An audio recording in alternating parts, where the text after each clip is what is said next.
साथियों नमस्कार। हम बात कर रहे हैं हिंदी भाषा के विकास पर। मैं प्रकरण लिखता हूं हिंदी भाषा का विकास। हिंदी भाषा का विकास। अब तक हिंदी भाषा के विकास पर 2 कक्षाएं पूर्ण हो गई थी। उसमें मैंने आप लोगों को बताया था कि किस प्रकार हिंदी भाषा के विकास की जो पृष्ठभूमि है वह तैयार हुई थी। 1000 ईस्वी से हिंदी भाषा बनने शुरू हुई थी। 1000 ईस्वी से क्या है, हिंदी भाषा का निर्माण होना शुरू हो गया था। 1000 ईस्वी से क्या है, हिंदी भाषा का जो स्वरूप है वह क्या है, सामने आना शुरू हुआ। 1000 ईस्वी से लेकर 2000 ईस्वी के कालक्रम को भाषा वैज्ञानिकों ने 3 कालखंडों में विभाजित किया है। पहला कालखंड है आदिकाल का, दूसरा है मध्यकाल और तीसरा है आधुनिक काल। आदिकाल हिंदी की अगर बात करें तो वह अपभ्रंश के नजदीक हिंदी पड़ती है। हिंदी संस्कृत, पाली, प्राकृत,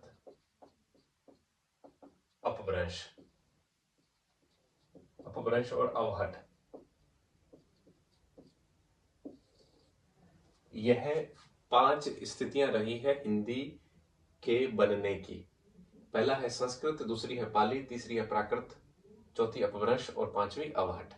ये 5 क्या है, स्थितियां रही हैं। तो इन्हीं 5 स्थितियों को अगर मद्देनजर रखें तो एक है तो आदिकालीन हिंदी की अगर हम बात करें तो आदिकालीन हिंदी और अपभ्रंश में कुछ अंतर थे। अपभ्रंश में केवल 8 स्वर मिलते हैं, जैसे ए आ, ई उ ए और ओ। ये 8 स्वर है वह अपभ्रंश के क्या है, मूल स्वर थे। आदिकालीन हिंदी में 2 नए स्वर विकसित होते हैं, एक है ऐ और दूसरा है औ। ये 2 नए स्वर क्या है, विकसित हो जाते हैं। ये संस्कृत के स्वर हैं, इनका उच्चारण क्रमशः ऐ और औ के समान ही था। अगर हम दूसरी भिन्नता की बात करें तो व्यंजनों में च, छ, जय और झ ये संस्कृत, पाली, प्राकृत और अपभ्रंश में स्पर्श व्यंजन थे, लेकिन आदिकालीन हिंदी में ये क्या है, स्पर्श संघर्षी व्यंजन हो जाते हैं। अब तक इसी स्थिति में ये व्यंजन अभी भी मौजूद हैं। अगर हम न, र, ल, स इन व्यंजनों की बात करें तो संस्कृत, पाली, प्राकृत और अपभ्रंश में ये क्या है, दंत ध्वनियां थी, लेकिन आदिकाल तक आते आते यह ध्वनियां वर्त से ध्वनियां हो जाती है। वर्त से यानी जो ऊपर वाले जो दांत होते हैं हमारे, उनके मसूड़ों के पीछे वाला भाग वर्त से के नाम से क्या है, जाना जाता है। तो ये सारी की ध्वनियां क्या है, न, र, ल, स, ये वर्त से ध्वनियां हो जाती है। अपभ्रंश में अड़ और ढ ये 2 ध्वनियां नहीं थी। आदिकालीन हिंदी में क्या है, इनका विकास होता है और अड़ और ढ 2 नई ध्वनियां आ जाती हैं। नह, मह, लह और रह ये क्या है, पहले संयुक्त व्यंजन थे, लेकिन आदिकालीन हिंदी में ये क्या है, अपने आप में स्वतंत्र व्यंजन हो जाते हैं। मैं यहां पर मुख्य मुख्य बातें लिख देता हूं। आदिकालीन हिंदी,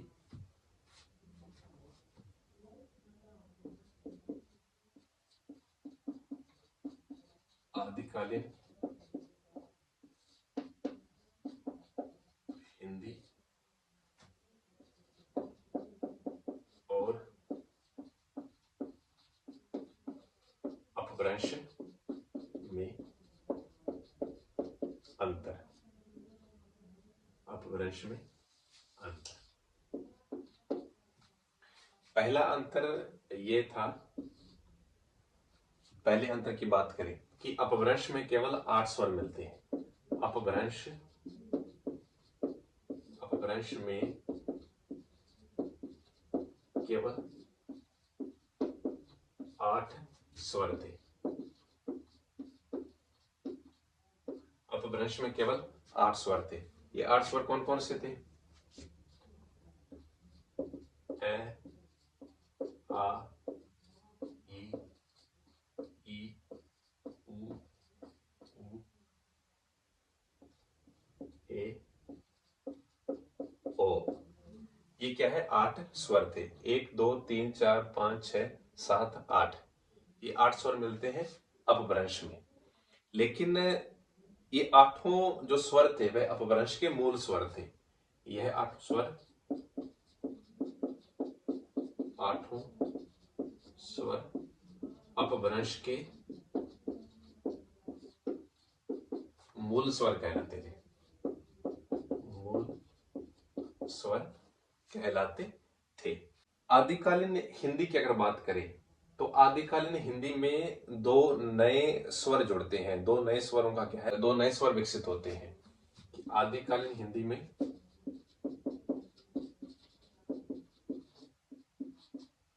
आदिकालीन हिंदी में दो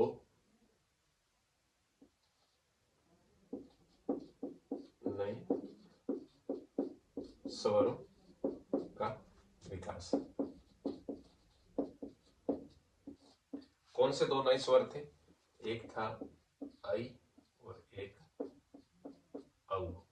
ये दो नए स्वर क्या है, विकसित हुए थे। इन दो नए स्वरों का जो उच्चारण था, उच्चारण इनका कैसे होता था?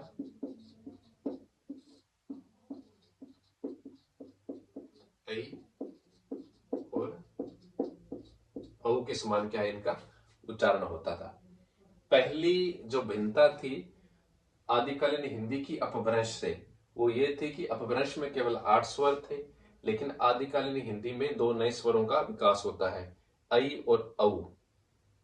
ठीक है, इनके साथ दो नए स्वर और जोड़ते हैं, तो ये कितने स्वर हो गए टोटल? 10 स्वर हो जाते हैं।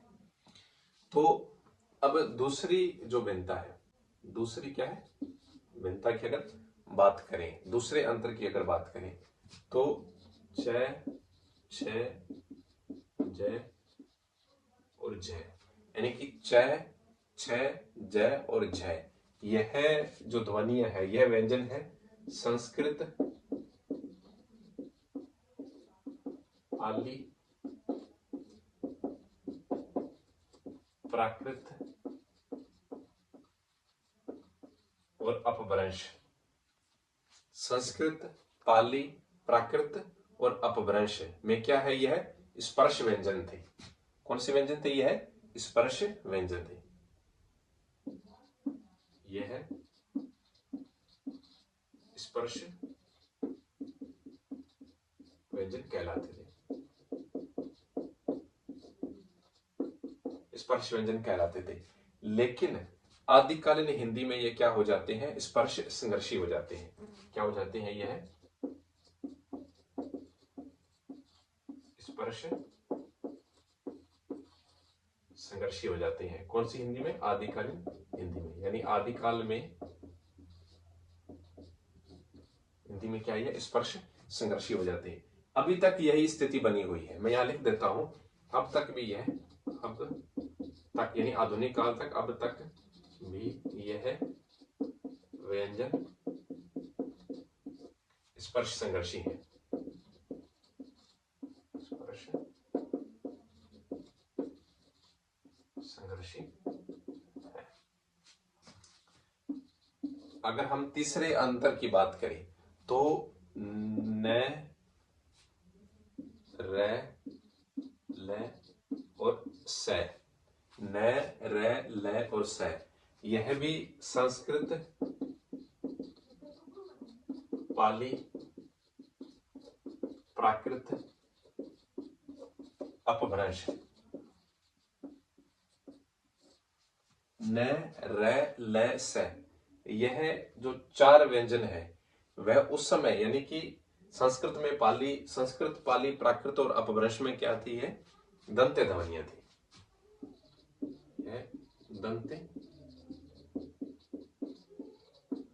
दंत्य ध्वनियां थी। लेकिन आदिकालीन हिंदी में, लेकिन आदिकालीन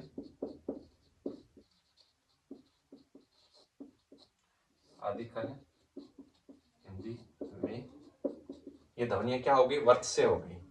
ये ध्वनियां वर्त से कहलाई। कौन सी ध्वनियां होगी? है वर्त से ध्वनियां हो जाती है।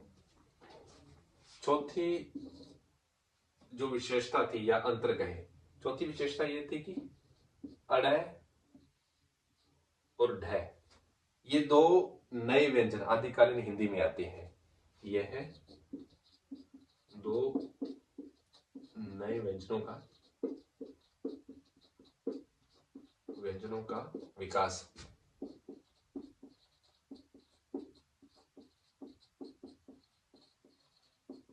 दो नए व्यंजनों का विकास क्या है, आदिकालीन हिंदी में हुआ था।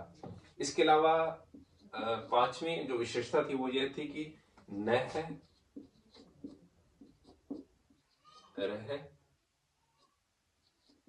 लह, नह, रह और लह और मह, ये ध्वनियां संयुक्त ध्वनियां थी। क्या थी? ये संयुक्त व्यंजन कहलाते थे, संयुक्त व्यंजन कहलाते थे। बाद में ये सारे व्यंजन क्या है, अपने आप में क्या हो गए, यह स्वतंत्र व्यंजन बन गए। तो ये आदिकालीन हिंदी और अपभ्रंश में जो अंतर था वो यह था। मैंने आप लोगों को बताया कि अपभ्रंश में केवल 8 स्वर थे और ये 8 स्वर क्या है, अपभ्रंश के मूल स्वर थे। आदिकालीन हिंदी में दो नए स्वरों का विकास होता है, अय और औ। जय छय जय जय, ये संस्कृत, पाली और प्राकृत अपभ्रंश में क्या है, स्पर्श व्यंजन थे। लेकिन आदिकालीन हिंदी में ये क्या, स्पर्श संघर्षी हो गए और अब तक ये स्पर्श संघर्षी ही है। न, र, ल, स, ये संस्कृत, पाली, प्राकृत और अपभ्रंश में क्या थी, दंत ध्वनियां थी। लेकिन आदिकालीन हिंदी में ये क्या है, वर्त से व्यंजन हो गए थे। और उसके बाद अड़ और ढ, ये दो नए व्यंजनों का विकास क्या है, आदिकाल में होता है। तो आगे अब हम बात करेंगे आदिकालीन हिंदी और अपभ्रंश भाषा का जो व्याकरण है वो किस प्रकार आपस में भिन्न था।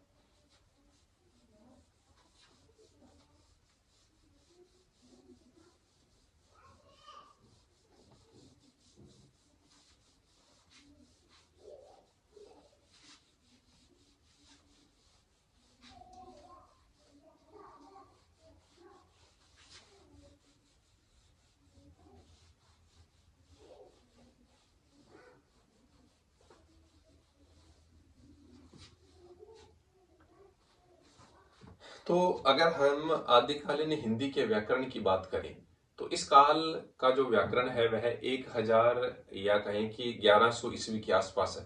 अपभ्रंश के बहुत अधिक निकट था।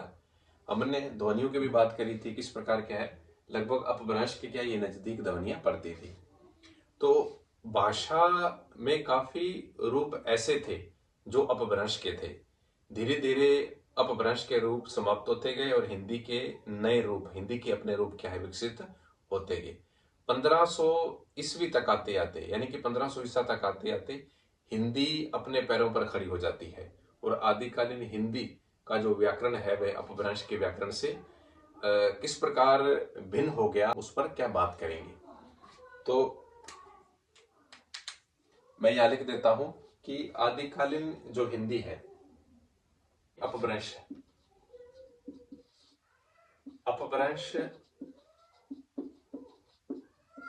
भाषा, अपभ्रंश भाषा संयोगात्मक भाषा थी। संयोगात्मक भाषा का मतलब हुआ कि जो क्रिया का रूप था, कारकों का रूप था, वह क्या संयोगात्मक था। यानी कि जो वाक्य विन्यास था उसमें क्या संयोगात्मकता की प्रवृत्ति थी अपभ्रंश भाषा में। अपभ्रंश भाषा में काफी हद तक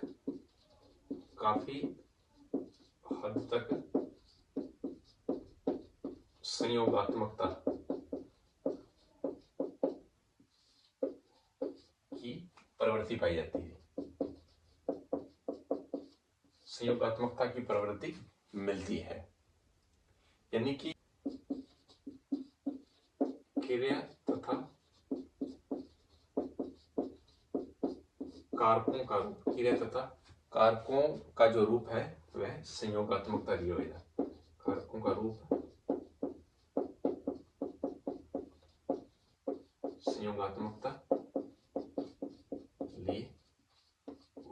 संयोगात्मकता लिए हुए था।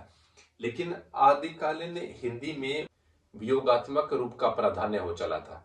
सहायक क्रियाओं तथा प्रसर्गों का प्रयोग काफी होने लगा था। अगर हम आदिकालीन हिंदी की बात करें, अगर हम आदिकालीन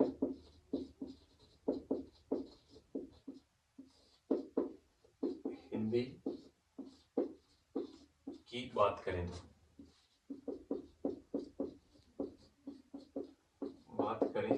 तो आदिकालीन इसमें इस भाषा में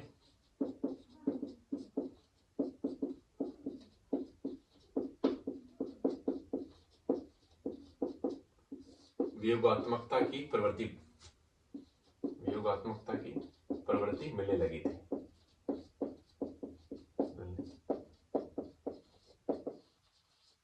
वियोगात्मकता की प्रवृत्ति क्या है? मिलने लगी थी, यानी वियोगात्मकता का जो रूप था वह क्या है? प्रधान हो चला था। सहायक क्रियाएं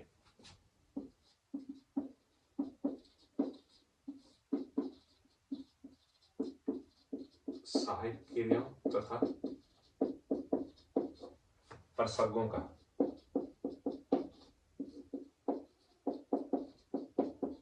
प्राधान्य हो चला था। पहला अंतर क्या है? आदिकालीन हिंदी और अपभ्रंश में ये था।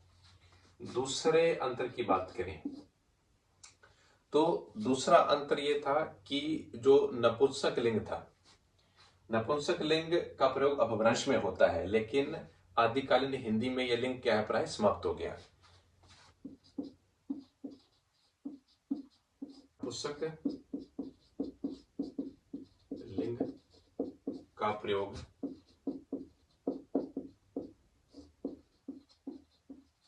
अपभ्रंश में होता था, लेकिन आदिकालीन हिंदी में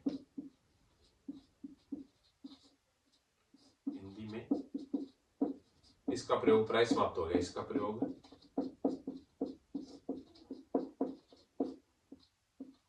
प्राय समाप्त हो गया।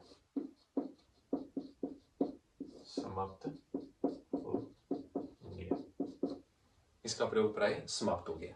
तो दो जो विशेषताएं थी आदिकालीन हिंदी की, उस पर हमने बात कर ली है।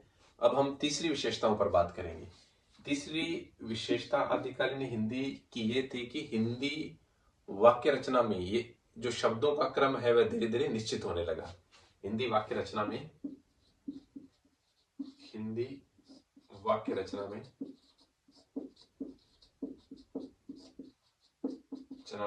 शब्दों का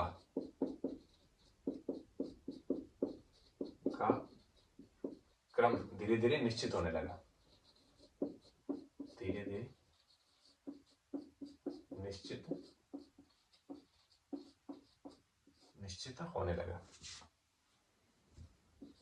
धीरे क्या है? निश्चित होने लगा।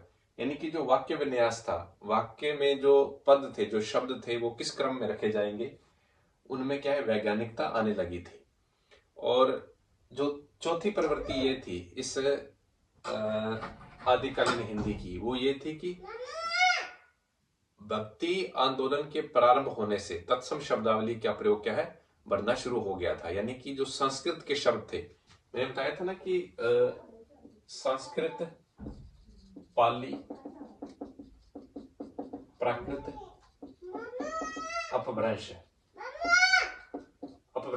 यानी कि संस्कृत के जो शब्द थे पाली, प्राकृत और अपभ्रंश, उसके बाद क्या है? हिंदी में धीरे धीरे आने शुरू हो गए थे भक्ति आंदोलन के प्रारंभ होने से। चौथी विशेषता इसकी, भक्ति आंदोलन के प्रारंभ होने से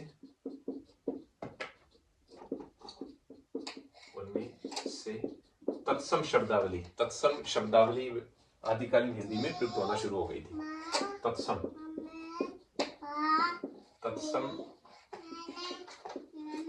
शब्दावली का प्रयोग क्या है? आदिकालीन हिंदी में आना शुरू हो गया था। तो इसके अलावा मुसलमानों के आगमन से कुछ शब्द पश्तो, फारसी, तुर्की के भी हिंदी में आए।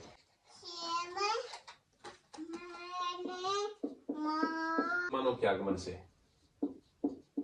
मुसलमानों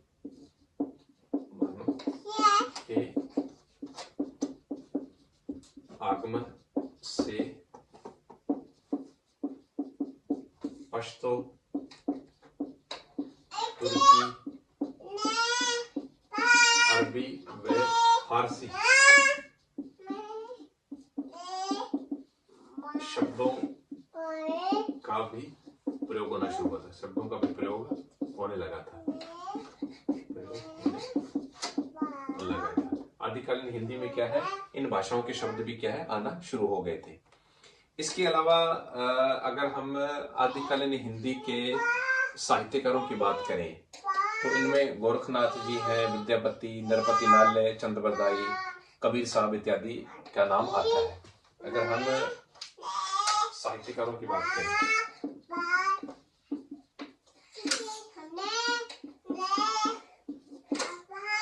इनकी कविताएं भी क्या है आना शुरू हो गई।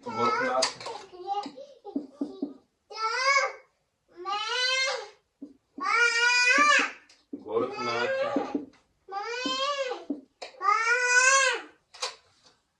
विद्यापति, गोरखनाथ, विद्यापति, नरपति नाल्य, चंद्रबरदाई, कबीर साहब इत्यादि इस आदिकालीन हिंदी में कवियों का नाम आता है।